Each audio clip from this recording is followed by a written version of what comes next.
Coach, on avait démarré la campagne de la Ligue des Nations ici à Mayagüez, à Porto Rico. On va la clôturer ici encore? Obligatoirement.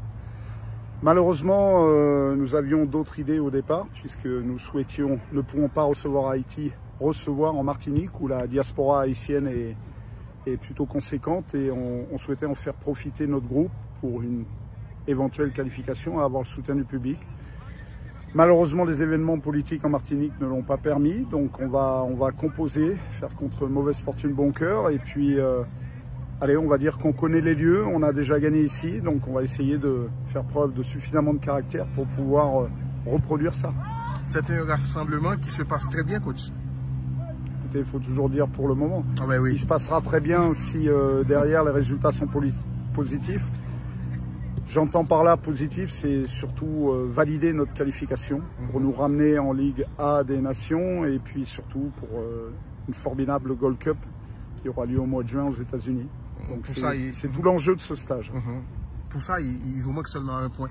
Comment comptez-vous aborder ces deux matchs face à des adversaires que votre équipe avait battus en septembre? Oui, alors à chaque match, chaque rendez-vous, sa vérité.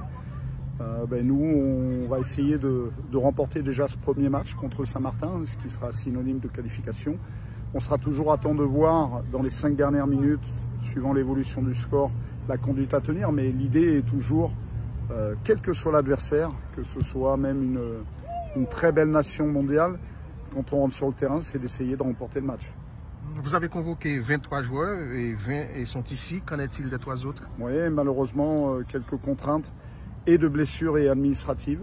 L'Everton, malheureusement, n'est pas en situation régulière en France puisque son club n'a pas fait le nécessaire. Donc aujourd'hui, je suis dans l'impossibilité de le faire sortir de l'espace Schengen dans lequel il ne pourrait rentrer tant que ses papiers ne seront pas régularisés.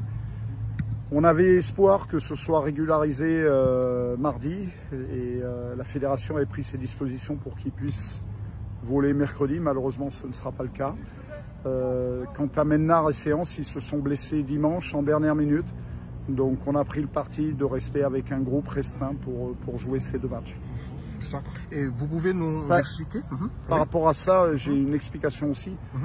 J'aimerais pouvoir disposer des meilleurs talents nationaux, locaux. Malheureusement, aujourd'hui, on est dans l'incapacité de pouvoir les faire sortir du pays. Donc c'est une contrainte sportive. Parce que j'aimerais vraiment, on a repéré 4-5 talents qui pourraient postuler dans notre groupe. Malheureusement, ce n'est pas le cas aujourd'hui et les talents, ce n'est pas parce qu'un joueur joue au niveau professionnel en Europe qu'il est suffisamment apte pour postuler parmi les 23, ce pourquoi nous sommes restés à 20 aujourd'hui. Pouvez-vous nous expliquer les 2 séances que vous avez eues hier et aujourd'hui et ça va dans la direction de votre plan de jeu? Alors surtout aujourd'hui, hier c'était surtout une reprise en main du groupe avec beaucoup de tolérance de ma part parce que les garçons étaient vraiment fatigués du périple effectué. Aujourd'hui c'était beaucoup mieux dans l'intensité, dans les ingrédients qu'il faudra mettre pour remporter la rencontre. Plutôt satisfait, donc on va tranquillement vers ce match. Demain ce sera séance de veille de match, 1 heure maximum. Et puis j'espère qu'on aura suffisamment de gaz pour passer l'écueil de Saint-Martin. Haïti est sur le point de se qualifier pour la 10e Gold Cup de son histoire.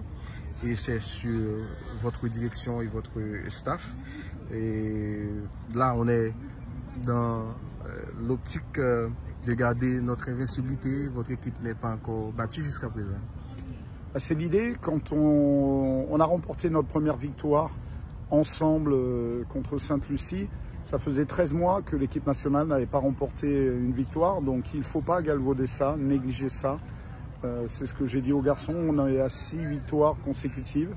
Alors, il faut essayer de faire prolonger cette série le plus longtemps possible, sachant que je crois que le record historique est de 9 pour Haïti. Donc l'idée c'est de toujours essayer de laisser des traces, mais il faut être humble.